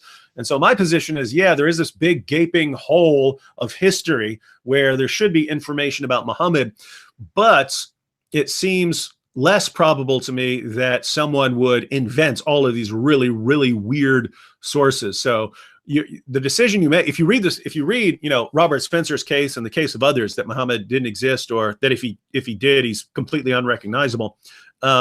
It's basically where do you put the most weight? If you put the most weight on having first century, and when I say first century, I mean the first century of Islam, having early first century sources, then Islam's got some problems here because you just don't have that. But if you're willing to rely on secondary principles like the principle of embarrassment and things like that, then you would come down in favor of Muhammad being an actual person. And as far as the general timeline, my reasoning is basically these guys, some of the Muslim sources emit so much information that I would regard as embarrassing to their case, but which they also found embarrassing, right? That's why they keep having to water down these stories and change them. They clearly found this material embarrassing. But if they're still recording this, if they're still recording things like the satanic verses, then I have to think that at least some of the time they were trying to be honest about their material. And so I can probably trust some of the general information about Muhammad. And so that's basically my position. So I generally agree with the basic Muslim timeline, but at the same time, I acknowledge that we do have a serious problem with the lack of early sources about Muhammad. Well, I tend to disagree with people who say that there is absolutely no source about Muhammad. I mean, if we just have a brief look, there are some early letters and writings that affirm that there was a person called Muhammad who was, who led the attacking Arabs against the Byzantines, for example. I think we have from the very first century, we have some sources that mention that. They mention Muhammad by his name. But what is funny is that, I don't know, you just said it. I think some mention Muhammad after a time when he was supposed to be dead, according to Islamic sources. Yeah. Yeah. So the idea is they just don't match up very well. Yeah. At the very least, that will only say that the Muslim sources are not accurate in the chronology. That's The thing is, there's also one. I don't know. I currently don't completely remember the name of that, but there is a Byzantine letter, I think, that is going on between one of the caliphs. I think between Caliph Omar and the Byzantines, in which this allegation by the Byzantines is made that Muhammad is just a made up character. Who didn't really exist, and who was just invented in order to spread this new heresy, this new Jewish Christian heresy, or I don't know what the wording exactly is, but that's how it goes. But I don't know. When I think about the whole historicity of Muhammad, I kind of combine that with the whole Petra thing. When people say that Mecca didn't really exist, that Mecca was actually Petra, I just think the lack of sources doesn't really say very much. The lack of sources simply says that Mecca was just not a very important place in the world because no one cared about it. Well, notice even that poses a kind of problem, because in the Muslim sources, Mecca is represented as this kind of trade center, which kind of doesn't fit. Why are people going to go all the way across Arabia to go to Mecca and then go up, when there's a road that went almost directly between the places where they would want to get? So again, there's something fishy about that, about how it's being represented. But it looks to me just like they exaggerated the role of Mecca and Muhammad. It looks to me like it didn't matter at all. It just they started bursting out of Arabia and conquering everything. For some reason, they were so aggressive. They made it. They became big. But before that, no one cared about Mecca and no one cared about Muhammad. And Islamic sources just exaggerated them to such extents that people nowadays think that Mecca was a very important big trade center, although we can't even see Mecca on any map, and we can't see Mecca being mentioned in any source. By the Romans, for example. The Romans didn't even care about going down to Mecca because there was nothing of importance down there. It just doesn't add up with history. And what I think is just that it was tiny, that it wasn't big, that it wasn't important, and that's all. I think the whole Petra theory, together with Muhammad didn't exist theory, are kind of very, very, very unlikely positions. And they also distract from the discussion, I think. I mean, I don't know what you think, but I think the whole Petra discussion is completely irrelevant to our whole discussion about Islam. I also think that Muhammad's historicity is also very irrelevant to everything we do, because no one will ever be able to prove that he existed or didn't exist. I just want to say something to that, what you're saying. Sure. To try to get Muslims to believe this alternate view of their history, that's going to take a lot of convincing. Why not just go with their sources? Because there's enough in their own sources to prove that Islam is a false religion, Muhammad is a false prophet, and Allah is a false God. We have enough material in the Quran and the Hadith to destroy Islam by the grace of God. So this Petra argument, I do see it as a distraction, because for the most part, non-Muslims will accept that theory and believe it. But if your goal is to get non-Muslims to see how futile Islam is, you don't need to do much. But if your goal is to get Muslims to leave Islam, I would start with what they believe to be true and show from their sources the futility of Islam. And that's why many Muslims leave. Many Muslims end up leaving Islam not because of this new theory that Petra is actually Mecca or Muhammad may not have existed. You didn't leave for that reason, did you? No, absolutely not. You left because of the Muslim sources. Yep. Well, I have to disagree with both of you there. I think What? I think we can have all kinds of different approaches towards. I don't use the Petra thing, for instance, and I don't use the arguing against the historicity of Muhammad. But I'm totally fine with people doing that. And if the idea would be. There might be Muslims who look at that and say, wow, this is a problem because if you think about it like this, someone like Robert Spencer tells a Muslim, hey, Muhammad never existed. The Muslim think, what? That's ridiculous. And Robert Spencer says, okay, go show me the sources that really prove Muhammad's existence. Because Robert and I we debated each other, but we also debated, I believe, Anjem Choudhury and Sheikh Omar Bakri on whether Muhammad existed. And I started off by saying, guys, I agree that Muhammad existed. I agree with your basic timeline, but I don't think that you can prove Muhammad's existence using your methods. You can only prove it using my methods, right? Which is the historical methods. I don't believe you can prove it. And they never proved, they didn't come within 1,000 miles of proving it. And so if you look at a situation like that, where there are radical Muslims, especially in Great Britain, who really looked up to Anjem Choudhury and Omar Bakri, sitting there thinking, wow, I mean, these are the guys who are telling us what to do and telling us to wage jihad, and they couldn't even defend Muhammad's existence. Mm-hmm. Yeah, it's basically, it wouldn't be my go-to argument. I would use all kinds of other arguments, but I think it's basically what we're saying is there are like 1,000 cases that we can make against Islam. We don't need these others when these are our main cases. But you could also say, hey, let people deliver all 1,000 cases against Islam and see what happens. Yeah. So, but I don't think we're on a radically different page here, because none of us here uses those arguments, so we don't think those are our best arguments. But I think if other people like them, then more power to them. Roll. I see your point. You're not supposed to disagree with us. How dare you? No, it's okay. I want everyone to know, Apostate Prophet, when he disagrees with me, he's definitely wrong. So it's all right. We already came to that conclusion years ago. We know that is wonderful. I agree with you. Thank you. You're right.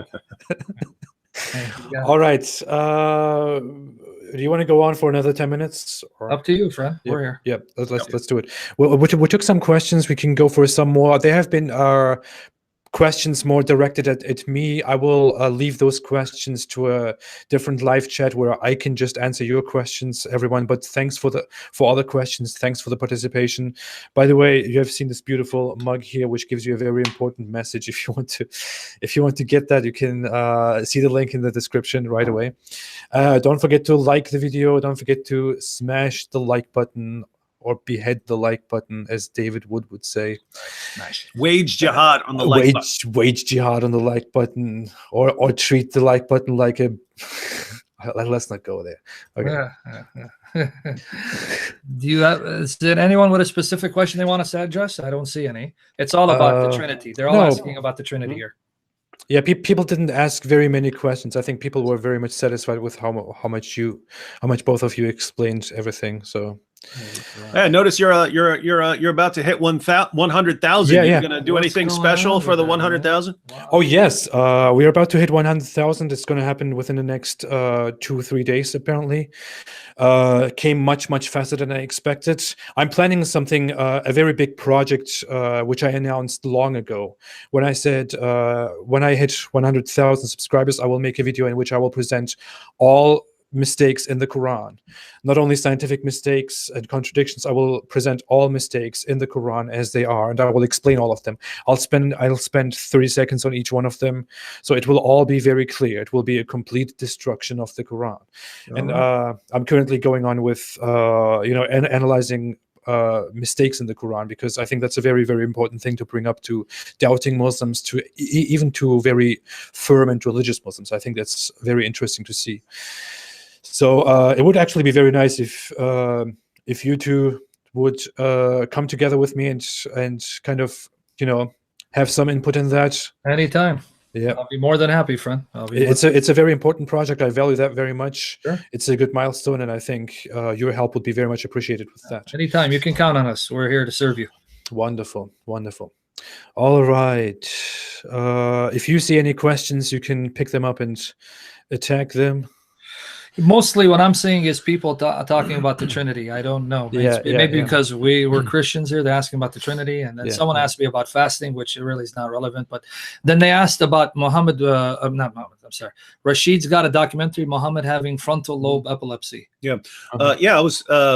I I was talking to Rashid one day, and he was telling me, he was kind of going down the list of characteristics of people with frontal lobe epilepsy, and then things that you find in the Muslim sources.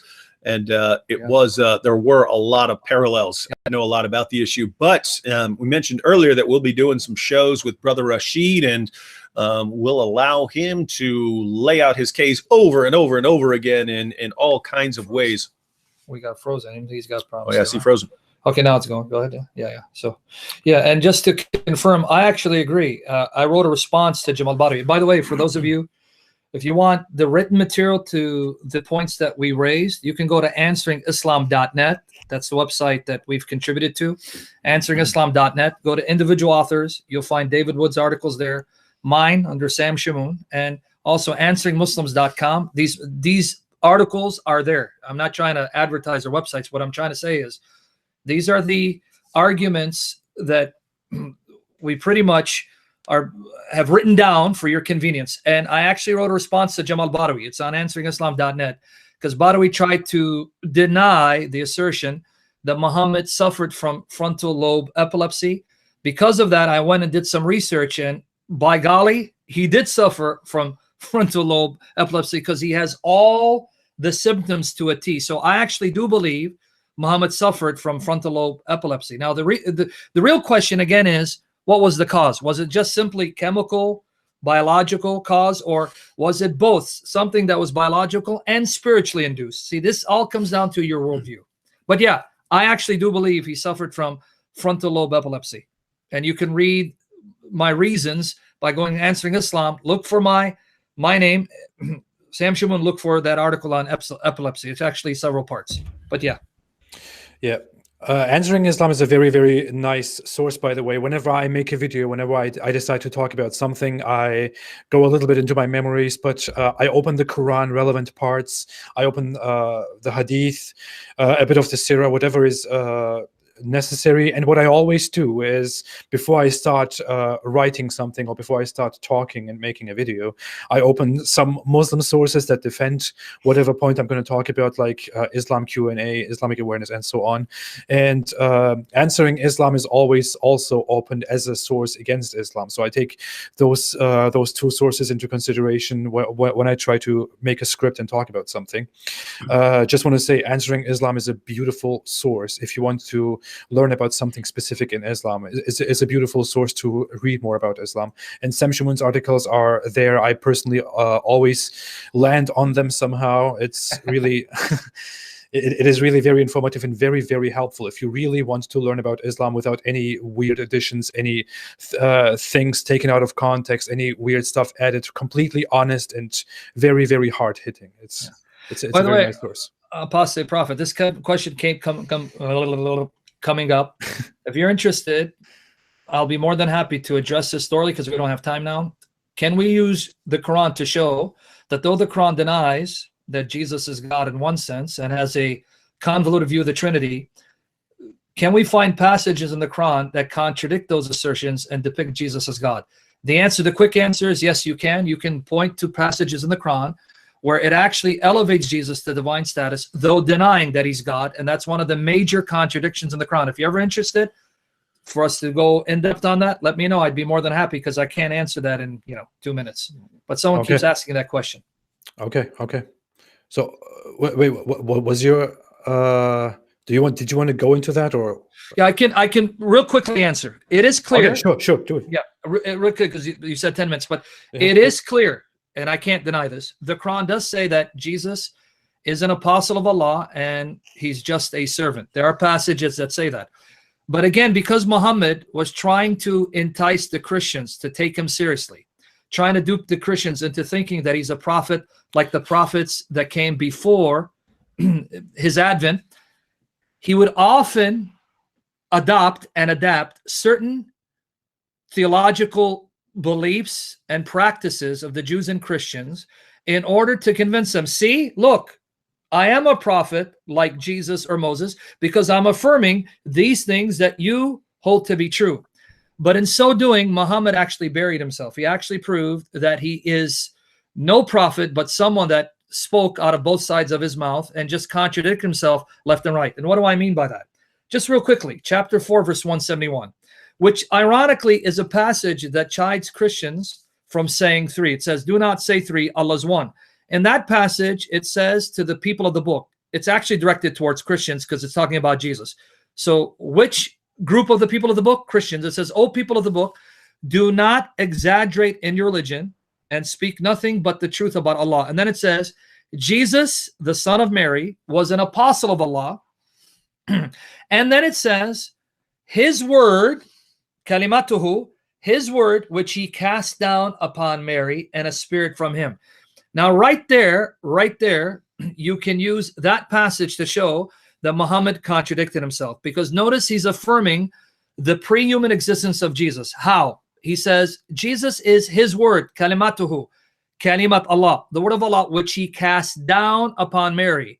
Alqaha illa Maryam, right? Ask any Arabic speaker, what does that mean? To be thrown down, cast down from above, to who? To Mary. That means Jesus was with Allah above as his word, and then he came down to Mary, and that's further confirmed by the next line. It says, a spirit from him.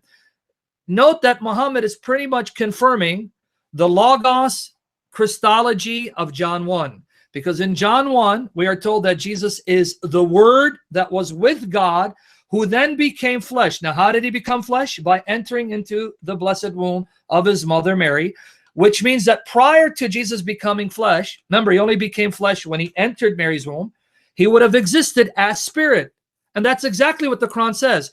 Jesus came forth as a spirit from Allah, entered Mary, and became flesh. So here you have Jesus' pre-human existence affirmed. He existed as the word of Allah, came down from Allah as his word, and when he came down, he was a spirit who entered Mary to become flesh. Now, here's my challenge to the Muslims. I want them to quote a single passage in the entire Quran where someone besides Jesus is said to be the word of God. And I want them to quote a passage from the Quran where someone besides Jesus is said to be a spirit that proceeded from Allah and a word that came down from above. You won't find it.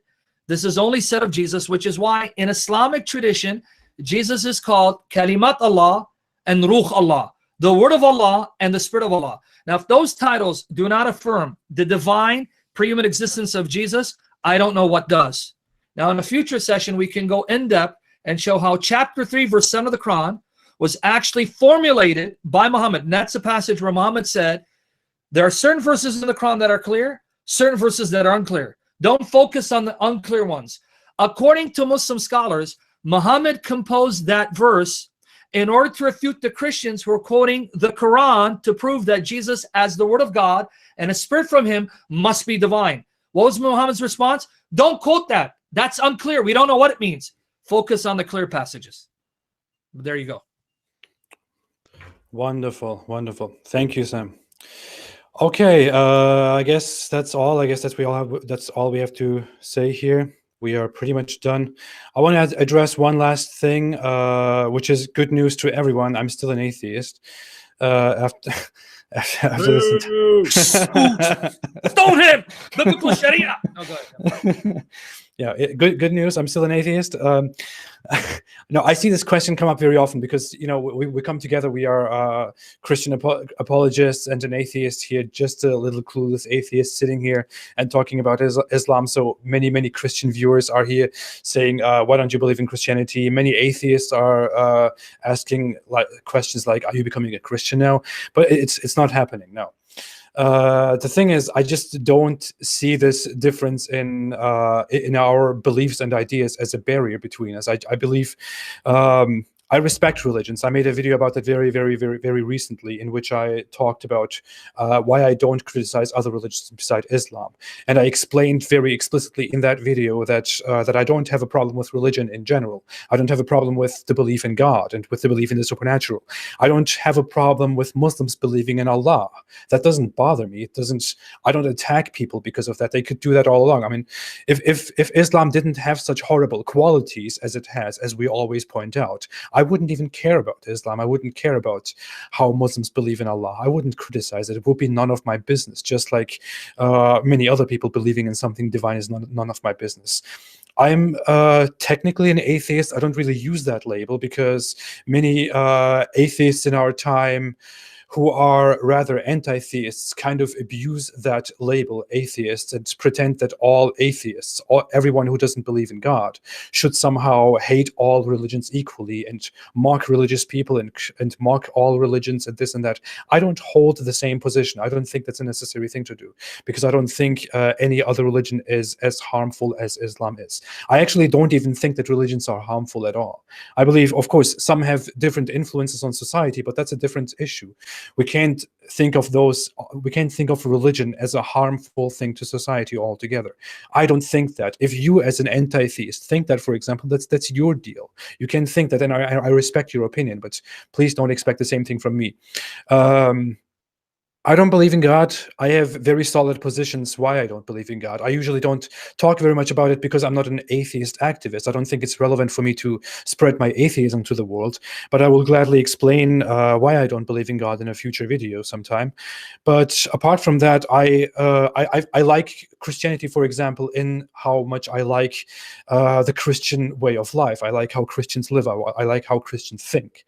When I go out of the house and see how Christians interact with me, I like how they interact with me. When I compare that to how Muslims interact with me in very basic, moderate Muslim countries like Turkey, for example.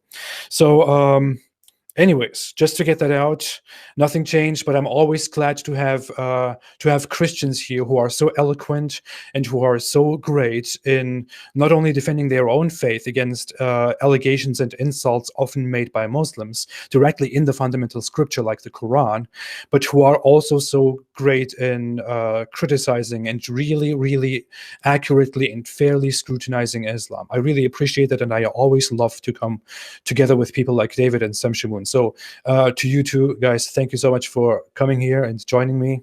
It's always a pleasure. It's always great having you here. Thank you for having us, friend. Okay, that was a big rant. No.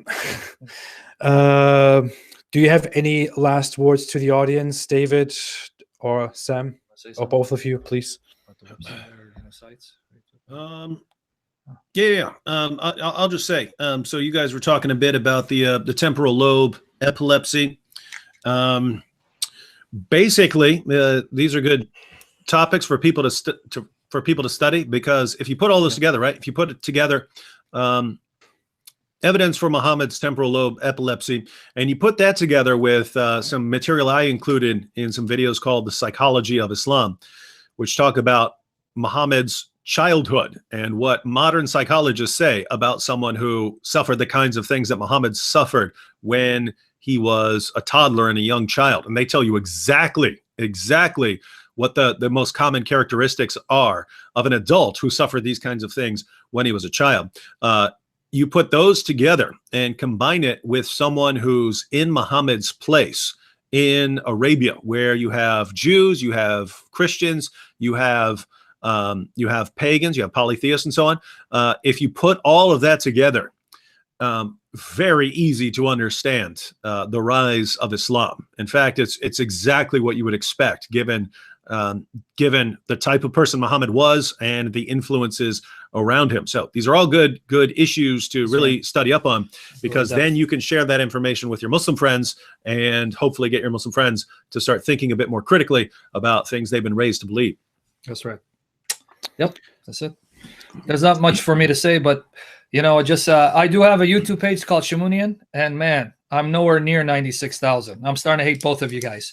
So if you want to subscribe to that and hit the like button, God willing, in the near future, I'm going to try to build it up.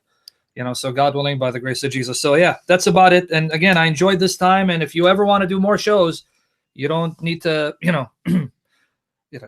ask me. I'm here to. Oh, but I always want to do live streams, and he's nowhere to be found. Thanks, Sam. Thanks. We see where your loyalties lie. That's right. Can I do one Halal Hogan to go, brother? Listen, man, what you gonna do when Sharia mania runs wild all over you? All right. What am I gonna say? Well, thank you so much. Thanks everyone for joining again. Thanks for the great participation. You can always get the mug. It's right there in the description. I also posted it somewhere in the live chat. It says "Stay away from Islam" if you can't read it. Other than that, thank you all so much. I'll see you all again very soon. We'll have more and more live chats here. And David and Sam, you both need to say something for me right now. You know what it is. Stay away from Islam. Stay away from Islam because it's a scam. Cursed mouse. Which part of stay away from Islam wasn't clear? Because Mahmadim is going to get you. Stay away from Islam. Yeah. Stay away from Islam. Yep, stay away from Islam. Thank you all so much. See you.